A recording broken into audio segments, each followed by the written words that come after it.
कहते मर्द गर्द में मिल गए वो रावण से रणधीर, कंस के सी चाणूर से वो हिरणा कुश बलवीर।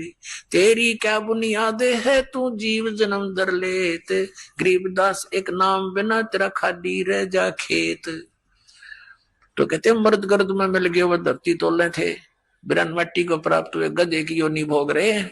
तो यहाँ तो दास बनकर है, सबसे किसी को दुखी नहीं करे, मन कर्म वचन से भी किसी को पीड़ा देने की चेष्टा भूल कर नहीं करना। आपकी भक्ति हीनता हो जाएगी, भगवान आपसे नाराज हो जाएगा। तो धीरे धीरे हमने उतना शिष्ट बनना है जितना भगवान को हम पसंद हो। तो उसी के लिए यहाँ क्या बताया है, अब क्या बताते हैं परमात्मा, तेरा सुन शिखर में, सुन शिखर में, सुन माने सबसे वोकम प्लेस जहां और अन्य वस्तु ना हो, उस सुन के पार करके उसकी शिखर में, उसकी टॉप में, वहां तेरा पति रहता है, यानी तेरा मालिक है, वो सतपुरुष है। और वो परमात्मा स्वयं कहते हैं, ए स्वामी सृष्टा में सृष्टि मेरे तीर, दास गरीब अधर ऊपर अधर बसू, ऊपर रहता हूं सबसे टॉप मोस्ट प्लेस पे, और हम अवगत सत कबीर। तो यहां परमात्मा उसी तरह संकेत कर रहे हैं कि नाले धोले ओढ़ पैर ले। अपना आत्मा सुहागण कौन होती है, जिस लड़की का विवाह हो गया, जिस लड़की का विवाह हो गया तो वह सुहागण हुई, और जिसका विवाह नहीं हुआ वो कुंवारी है।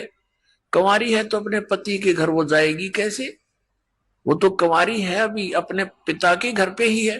तो हम जिन्होंने उपदेश प्राप्त हो गया, आप सब आत्माओं को जिनको दीक्षा मिल गई, तो आप सुहागण हो गए। अब जब लड़की का विवाह हो जाता है, विवाहित हो जाती है, तो पहले एक विशेष वो होता था, जैसे बच्चे को भेजने के लिए बहुत से आइटम तैयार करने पड़ते थे, और लड़की को भी चिंता हो जाती थी, अपने कपड़ों की कढ़ाई कुढ़ाई का अलग ही रहा करती है।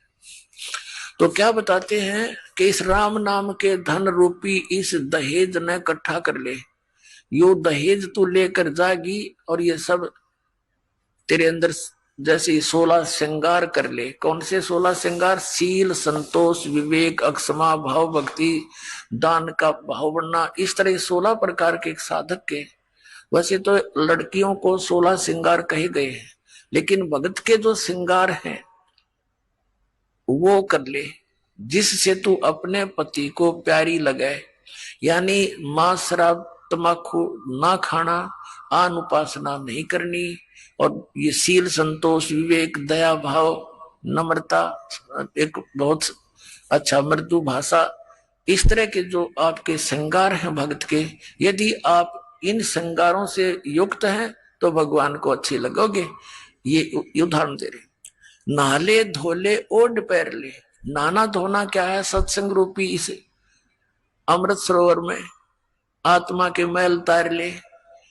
नहाले धोले ओढ़ पैर ले, और कर 16 श्रृंगार, यानी सब मर्यादा में रहे। और आज नहीं तो कल परसों तेरे आवेंगे लनियार। ये देसी भाषा हरियाणा की लगभग, परमात्मा तो सब भाषाओं में ही बोला उन्होंने ज्ञान, ताकि मेरे बच्चे कहीं भी है वहीं पर समझ जाए। लनिहार मीन तुझे लेने वाले तेरे पति आएंगे, यम के दूत समझ ले।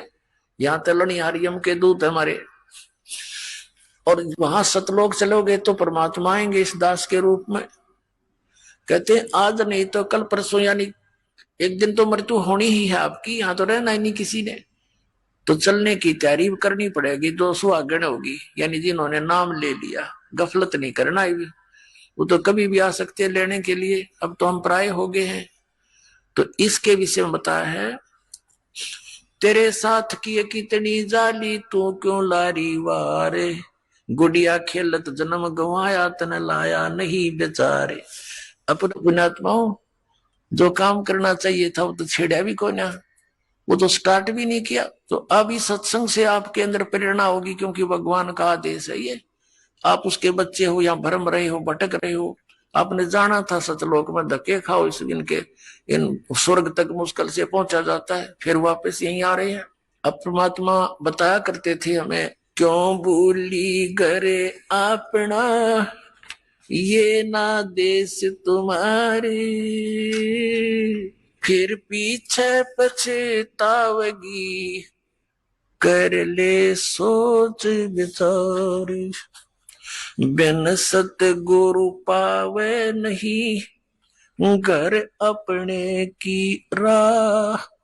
संतों शरण लाग कर, सोरत शब्द समा। संख असंखों कोश है, तेरे पिया का देश। एक पलक में पाइए, ले सतगुरु उपदेश। सोन सलैली गैल है, गगन मंडल के माही। बिना प्रेम पावे नहीं, चाहे करोड़ समाधि ला। नितानंद लो लायक, चढ़ो मैल मंजार। फिर न भव जल आइए, ये स्वप्ना संसार। होले सुहागण सुरता त्यारे, मालिक गिर जाना है तू तो। होले सुहागण सुरता त्यारे, मालिक गिर जाना है तू तो। होले सुहागण सुरता त्यारे, मालिक गिर जाना। तेरा सोन सखर बरतार, मालिक गिर जाना है तेरा। सोन सखर बरतार, मालिक गिर जाना है तू तो। होले सुहागण सुरता त्यारे, नाले दोले ओढ़ पैर लेकर सोड़ा श्रृंगार। नाले धोले ओढ़ पैर लेकर सोला श्रृंगार। आज नहीं तय तड़के परसों, आवेंगे तेरे लड़ियार। मालिक गिर जान है तू तो। होले सुहागण सुरता त्यार, है तेरा सोन सखर बरतार, मालिक गिर जान है। तेरे साथ की कितनी जाली, तू क्यों लारी वार। तेरे साथ की कितनी जाली, तू क्यों लारी वार। गुड़िया खेलत जन्म गवाया, लाया है नहीं बेचारे। मालिक गिर जान है तू तो। होले सुहागण सुरता त्यारे, है तेरा सोन सखर बरतारे। मालिक गिर जान। सतगुरु मारे बाणिया है, करते बनज व्यवहार। सतगुरु मारे बाणिया है, करते बनज व्यवहार। बिन डांडी बिन पालड़े है, तोले दिया संसार। मालिक गिर जाना। होले होले सुहागण सुरता त्यारे, मालिक गिर। ए तेरा सोन सखर बरतार, मालिक गिर जाना है तेरा सोन सखर।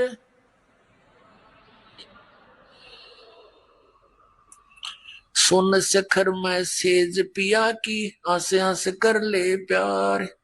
सोन सखर में सेज पिया की, हंस हंस कर ले प्यार। कहे कबीर सुनो मेरी सजनी, वहां लूटो है अजब बहार। मालिक गिर जाना है होले होले सुहागण सुरता त्यारे। मालिक गिर तेरा सोन सखर बरतार। वे सोन सखर में सेज पिया की, हंस हंस कर ले प्यार। सोन शिखर में सेज पिया की हंस हंस कर ले प्यार। कह कबीर सुनो मेरी सजनी, वहां लूटो है अजब बहार। मालिक घर जाना है ओले होले सुहागण सुरता त्यार। जाना है तेरा सोन शिखर बर तारे। मालिक घर जाना है तेरा सोन शिखर बर तारे। मालिक घर जाना है। अब परमात्मा ने क्या बताया है, इस आत्मा को ना जाने कितने प्रकार से ऐसे झंझेड़ने की चेष्टा की है, ना जाने कितने प्रकार का ज्ञान देना चाहा है। उन आत्माओं जैसे कुएं में बाल्टी गिर जाती है और उसको निकालने के लिए हुक होते हैं, कांटे बोल रहे हैं उसको, हुक से बना करके ऐसे उल्टे सुलटे से, और 20-25 इकट्ठे ही जुगाड़ कर दिया जाता है उनका, एक कड़े में लपेट दिए जाते हैं, रस्सा बांध कर वो कुएं से निकालने के प्रयत्न किया जाता है। बाल्टी तो वो एक हुक में उलझ सकती है, एक से एक ही पर्याप्त था, लेकिन नहीं, इसलिए उल्टे ये कई डालने पड़ते, ना जाने कौन से में उलझ जावा, एक तक पास से घूमता रहा है। तो परमात्मा ने हमें जगाने के लिए, तत्व ज्ञान से चिपकाने के लिए और काल के इस कुएं से निकालने के लिए, परमात्मा कबीर साहब कहते हैं इतनी बाणी बोल दी और जितना बाड़ू रेत, अरिस बोले जीव गए एक निहारी हेत। कि क्या बताते हैं, पर भी लेन जात है दुनिया, हमारा ज्ञान किने नहीं सुनिया। तो ये इतनी बाणी इसलिए बोली है, ना जाने कौन सी खटक जा किसका और वो उड़ जा माल्य के कांटे में और निकल जा इस कुएं से, निकल जा इस चेहरे से। तो इस प्रकार परमात्मा बताना चाह रहे हैं, ये एक आत्मा सुरता को या आत्मा कहा है और इसको समझाने की चेष्टा की है कि होले सुहागण सुरता त्यार, तन मालिक घर जाना है। हम सबका स्वामी, हम सबका धनी, हम सबका खसम, यानी एक ही है। मालिक कहो, पति कहो, स्वामी कहो या भगवान कहो, तो वो एक ही है। अब इस आत्मा को ये कह रहे हैं परमात्मा अपनी ही महिमा एक डबल रोल करके हम तक बता रहे। वैसे तो परमात्मा ने बहुत, कबीर परमेश्वर जी ने कई बार कहा कि आई एम गॉड, हम ही अलख अल्लाह हैं, कुतुब गोस और पीर, यानी हर तरह के, जैसे कोई साधु रूप में, पीर रूप में, पैगंबर यानी संदेश वाहक तत्वदर्शी संत जगत गुरु बनकर मैं ही आता हूं, और हम ही अलख अल्लाह हैं और कुतुब गोस और पीर, गरीबदास खालिक धनी मेरा नाम कबीर। हे स्वामी सृष्टा में और सृष्टि मेरा तीर, दास गरीब अधर बसों में अवगत सत्य कबीर। मैं सतलोक में रहता हूँ ऊपर और वहां से चल कर आता हूँ आपके लिए, गोता मारूं स्वर्ग में जा बैठूं पाताल, कह कबीर ढूंढता फेरूं अपने हीरे मोती लाल। तो अब यदि भगवान बार बार कहते मैं भगवान हूं तो कोई नहीं सुनता उनकी बात ने, इसलिए उन्होंने अपने आप को एक दास बताया और हमारे लिए उदाहरण दिया कि यहाँ यदि किसी ने अभिमान किया वो भगवान प्राप्ति नहीं कर सका, ना कर सकेगा, इसलिए अपने आप को दास बोला और हमारे लिए उदाहरण दिया कि तुम भी बच्चों ऐसे ही रहना, यहाँ जीव का कोई अस्तित्व नहीं है। कहते मर्द गर्द में मिल गए वो रावण से रणधीर, कंस के सी चाणूर से वो हिरणा कुश बलवीर, तेरी क्या बुनियाद है तू जीव जन्म दर लेत, गरीबदास एक नाम बिना तेरा खाली रह जा खेत।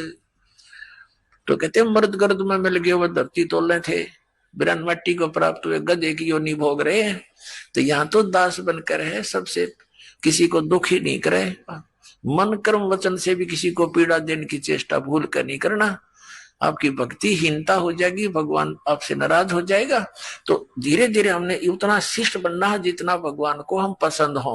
तो उसी के लिए यहाँ क्या बताया है, अब क्या बताते हैं परमात्मा, तेरा सुन शिखर में शून्य शिखर में, शून्य माने सबसे वोकम प्लेस जहां और अन्य वस्तु ना हो, उस शून्य के पार करके उसकी शिखर में, उसकी टॉप में, वहां तेरा पति रहता है, यानी तेरा मालिक है, वो सतपुरुष है। और वो परमात्मा स्वयं कहते हैं, ए स्वामी सृष्टा में सृष्टि मेरे तीर, दास गरीब अधर ऊपर अधर बसूं, ऊपर रहता हूं सबसे टॉप मोस्ट प्लेस पे, और हम अवगत सत कबीर। तो यहाँ परमात्मा उसी तरह संकेत कर रहे हैं कि नाले धोले ओढ़ पैर ले। अपनात्मा सुहागण कौन होती है? जिस लड़की का विवाह हो गया, जिस लड़की का विवाह हो गया तो वह सुहागण हुई, और जिसका विवाह नहीं हुआ वो कुंवारी है। कुंवारी है तो अपने पति के घर वो जाएगी कैसे? वो तो कुंवारी है, अभी अपने पिता के घर पे ही है। तो हम जिन्होंने उपदेश प्राप्त हो गया, आप सब आत्माओं को जिनको दीक्षा मिल गई, तो आप सुहागण हो गए। अब जब लड़की का विवाह हो जाता है, विवाहित हो जाती है, तो पहले एक विशेष वो होता था, जैसे बच्चे को भेजने के लिए बहुत से आइटम तैयार करने पड़ते थे, और लड़की को भी चिंता हो जाती थी, अपने कपड़ों की कढ़ाई कुढ़ाई का अलग ही रहा करती है। तो क्या बताते हैं कि इस राम नाम के धन रूपी इस दहेज न इकट्ठा कर ले, यो दहेज तू लेकर जागी, और ये सब तेरे अंदर जैसे 16 श्रृंगार कर ले। कौन से 16 श्रृंगार? शील, संतोष, विवेक, अक्षमा, भाव, भक्ति, दान का भाव बनना, इस तरह 16 प्रकार के साधक के। वैसे तो लड़कियों को 16 श्रृंगार कहे गए हैं, लेकिन भगत के जो श्रृंगार हैं वो कर ले, जिससे तू अपने पति को प्यारी लगे। यानी मांस, शराब, तम्बाकू ना खाना, आन उपासना नहीं करनी, और ये शील, संतोष, विवेक, दया भाव, नम्रता, एक बहुत अच्छा मृदु भाषा, इस तरह के जो आपके श्रृंगार हैं भक्त के, यदि आप इन श्रृंगारों से युक्त हैं तो भगवान को अच्छे लगोगे। ये उदाहरण दे रहे। नाले धोले ओढ़ पैर ले। नाना धोना क्या है? सत्संग रूपी इस अमृत सरोवर में आत्मा के मैल तार ले। नाले धोले ओढ़ पैर ले, और कै 16 श्रृंगार, यानी सब मर्यादा में रहे, और आज नहीं तो कल परसों तेरे आवेंगे लनियार। ये देसी भाषा हरियाणा की लगभग। परमात्मा तो सब भाषाओं में ही बोला उन्होंने ज्ञान, ताकि मेरे बच्चे कहीं भी है वहीं पर समझ जाए। लनिहार मीन तुझे लेने वाले तेरे पति आएंगे, यम के दूत समझ ले। यहाँ तो लनिहार यम के दूत है हमारे, और वहां सतलोक चलोगे तो परमात्मा आएंगे इस दास के रूप में। कहते आज नहीं तो कल परसों, यानी एक दिन तो मृत्यु होनी ही है आपकी, यहाँ तो रहना ही नहीं किसी ने। तो चलने की तैयारी करनी पड़ेगी। 200 आगण होगी, यानी जिन्होंने नाम ले लिया, गफलत नहीं करना है। वो तो कभी भी आ सकते हैं लेने के लिए, अब तो हम प्राय हो गए हैं। तो इसके विषय में बताया है, तेरे साथ की कितनी जाली, तू क्यों लारी वारे, गुड़िया खेलत जन्म गवाया, तन लाया नहीं बेचारे। अपनात्मा पहले हम छोटे छोटे थे, जब हमारी बहनें बुआएं उनका उनकी ठीक दर दिया करते, ठीक निर्धारित समय कर देते थे ससुराल जाने का। तो उस ठीक से पहले वो क्या करती थी, अपना कपड़े करते थे 40 तीड़ अगलियां की, ये 20 तीड़ बारलियां की। तील बिन सेट, वो कपड़ों के सेट को तीड़ बोला करते। घाघरा हुआ करता भरा सा, उसपे जुगल कुर्ता है, चुंदड़ी, वह तीड़ बोला करते कंप्लीट सेट को। तो वो टेलर आते थे वहां, घर पे ही उन कपड़ों को सील जाते थे, तो टुकड़े बच जाते थे कपड़ों के। तो छोटी बहनें जो होती थी, छोटी छोटी बालक, वो क्या करती थी, उन कपड़ों को उठा के और ऐसे ही तय करके और बना लेती थी। ये 20 अगलियां की, 12 पिछलियां की हैं, और उनको एक गठड़ी बांध के छोटी सी पोटली में उसमें रख लेती, और रोज खेलने के समय निकाल लेती, एक एक न एक, या अगलियां की या पिछलियां। और कोई भाई या दूसरी बहन उसके उस चीथड़े ने, उस कातर, इतनी कतर ने, लीर ने कोई निकाल लेता, वह गिनती ना पाई 40 तय, तो रोवर पा पिटा है, इसने मेरी तीड़ निकाल ली, हाय मेरी तीड़ निकाल ली। अब वो रोए बुरी तरह, उन्होंने पूछा क्या हो गया, कि मेरी तीड़ निकाल ली, इतनी थी, एक कम पाई, इसने का निकाली, वो फिर वापस दे दे तो वह राजी हो जा। तो ये खेल थे। और जब वह बच्ची बड़ी हो जा, गुड़िया खेला करती, एक गुड्डा और एक गुड़िया बना लेती थी चीथड़ों के, फिर उनका ब्याह करती, और फिर उसका सातवा गठड़ी सर पर धरकर का चाली तो ससुराल साल है, यानी इस तरह खेला करती थी।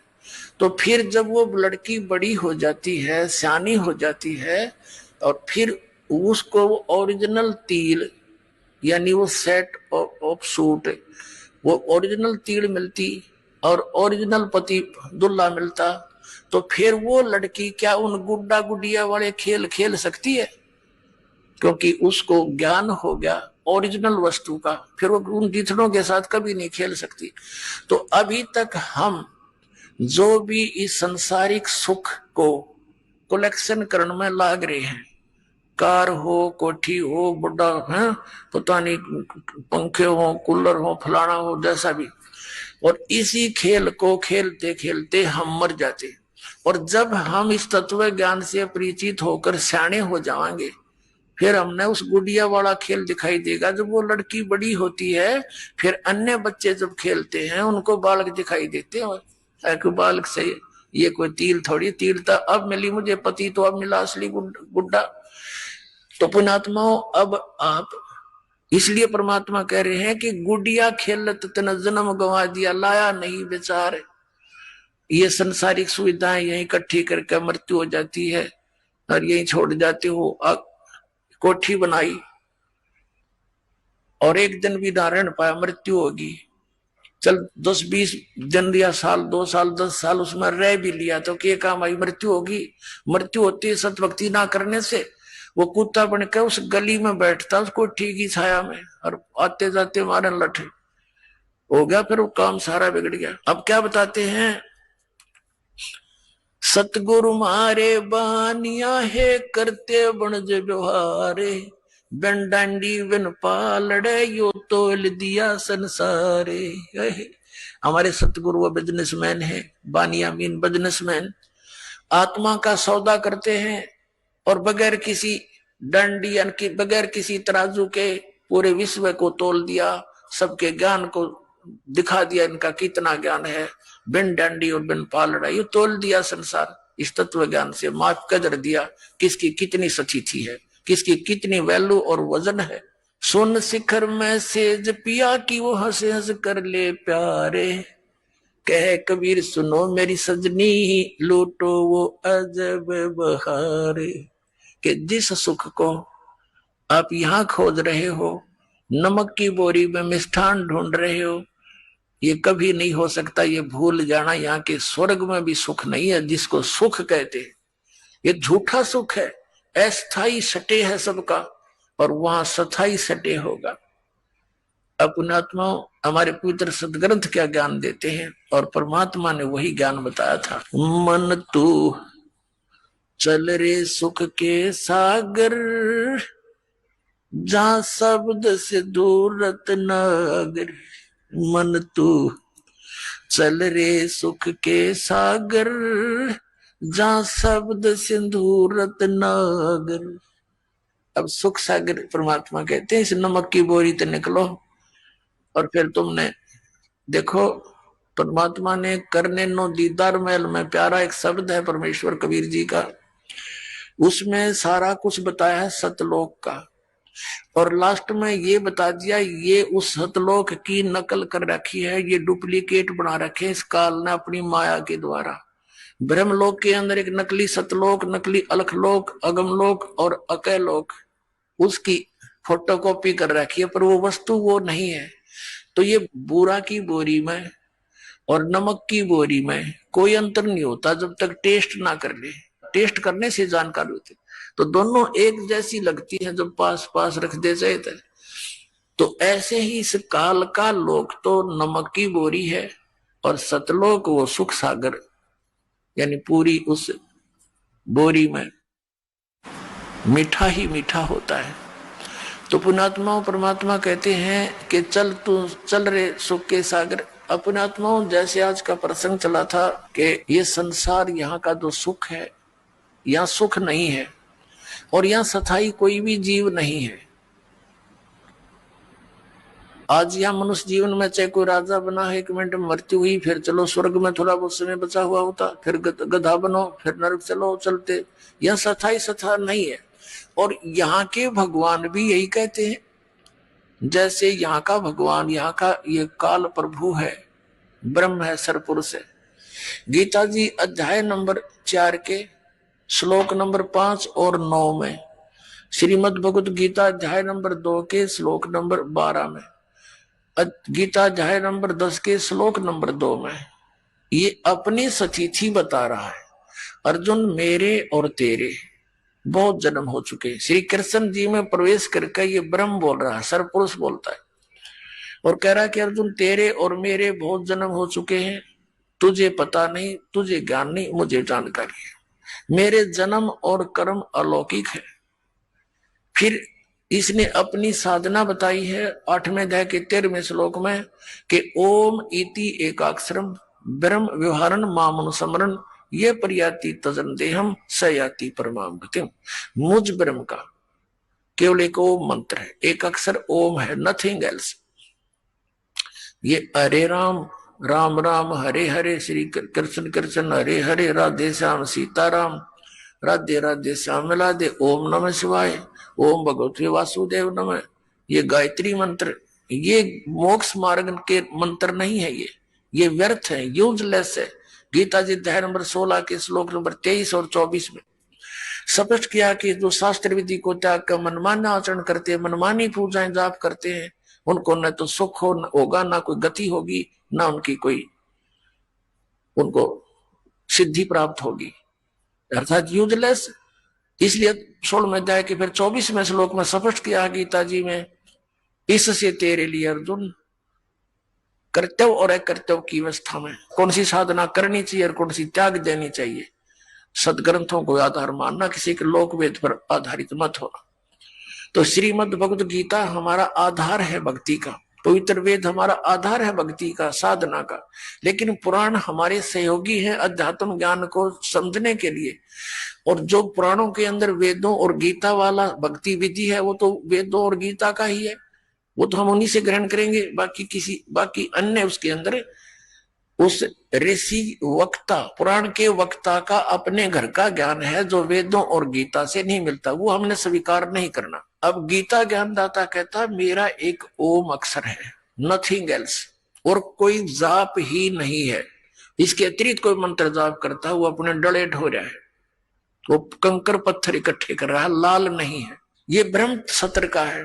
और इससे जो इसकी साधना करता हुआ अंत समय में शरीर छोड़कर जाता है तो परम गति को प्राप्त होता है। वो परम गति कौन सी है? ब्रह्मलोक से मिलने वाला स्थान ब्रह्मलोक। और गीता जी अध्याय नंबर 8 के श्लोक 16 में कहा कि ब्रह्मलोक पर्यंत वहां तक गए हुए सभी पुनरावर्ती के अंदर है, उनका भी जन्म मृत्यु बना ही रहता है। ये खुद कहता है ब्रह्म। गीता श्री कृष्ण में प्रवेश करके गीता ज्ञानदाता बोल रहा है कि मेरा एक ओम अक्षर है और तेरे मेरे बहुत जन्म हो चुके अर्जुन, हम अविनाशी नहीं है। इसलिए 7वें अध्याय के 18वें श्लोक में गीता ज्ञानदाता अपनी गति को भी अनुतम बताता है। अनुतम यानी गति व्यर्थ, क्योंकि जन्म मृत्यु मिटे नहीं। और जब तक जन्म मृत्यु का रोग नहीं कटेगा तो सुख हो नहीं सकता, शांति नहीं हो सकती। शांति तो सतलोक में होगी जहां सुख ही सुख है, दूसरी वस्तु ही नहीं है। अब इसलिए उसने अपनी साधना को अनुतम बताया। और ये नकली गुरु, ये आचार्य, ये हमारे बाग में लिखे थे, इन्हें बैठा दिया। ये क्या कहते हैं? इनसे कोई पूछता है कि अनुत्तम माने क्या होता है स्वामी जी? कि अनुत्तम जो घटिया और उत्तम, और उत्तम मिला अच्छा। और फिर जब उनसे पूछते हैं कि गीता जी अध्याय नंबर 7 के मंत्र 18 में गीता ज्ञानदाता अपनी गति को अनुत्तम क्यों कह रहा है?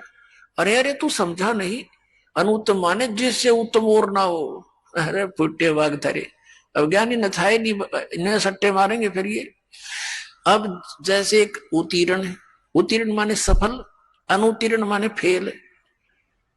अब किसी बच्चे के पीछे लिख दिया रिजल्ट में अनुत्तीर्ण, और वो नौका है घर जाके कि ना अनुत्तीर्ण का अर्थ होता सब तो पास, जिसका बराबर कोई पास है ना हो, तो बकाले बेसिक, लेकिन वहां लिखा ना पावे तुम्हारा अगली क्लास में।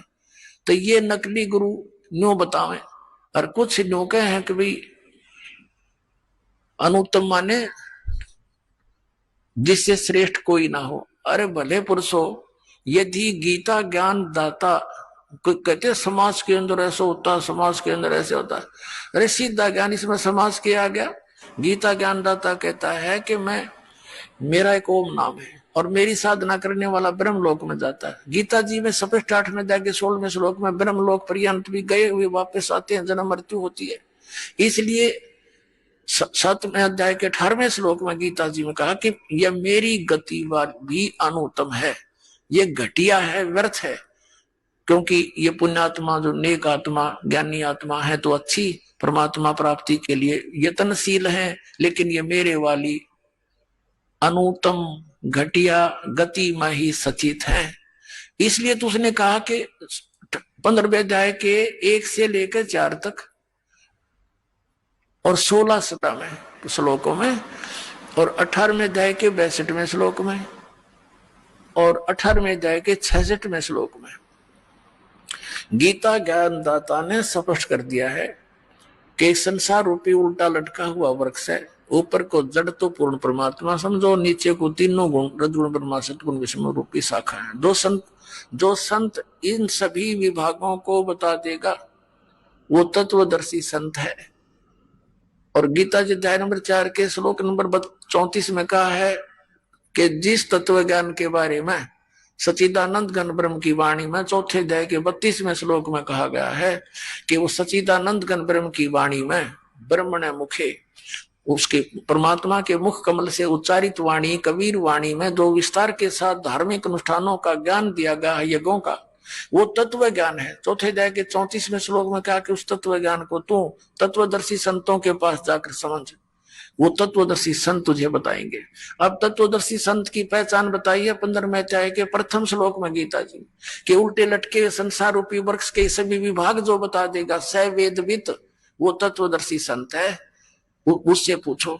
अब ये तत्वदर्शी जगत गुरु, अब जैसे सेवक होके उतरे इस पृथ्वी के मां और जीव उदाहरण जगत गुरु बार बार बलि जाऊं, जीव उद्धार करने के लिए वो कबीर परमात्मा वो जगत गुरु बनकर तत्वदर्शी सत संत की भूमिका करने के लिए यहाँ आए और 120 वर्ष तक रहे, सह शरीर आए सह शरीर चले गए। तो यहाँ क्या बताते हैं कि तत्वदर्शी संत कौन होगा? जो उल्टे लटके हुए संसार रूपी वृक्ष के सभी पार्ट्स बता देगा, विभाग बतावेगा। तो परमेश्वर ने 600 वर्ष पहले उस सच्चिदानंद घन ब्रह्म की वाणी में ये भाग बता रखे थे। कबीर अक्षर पुरुष एक पेड़ है, सर पुरुष वा की डारे, ये तीनों देवा शाखा है, भाई पात रूप संसारे।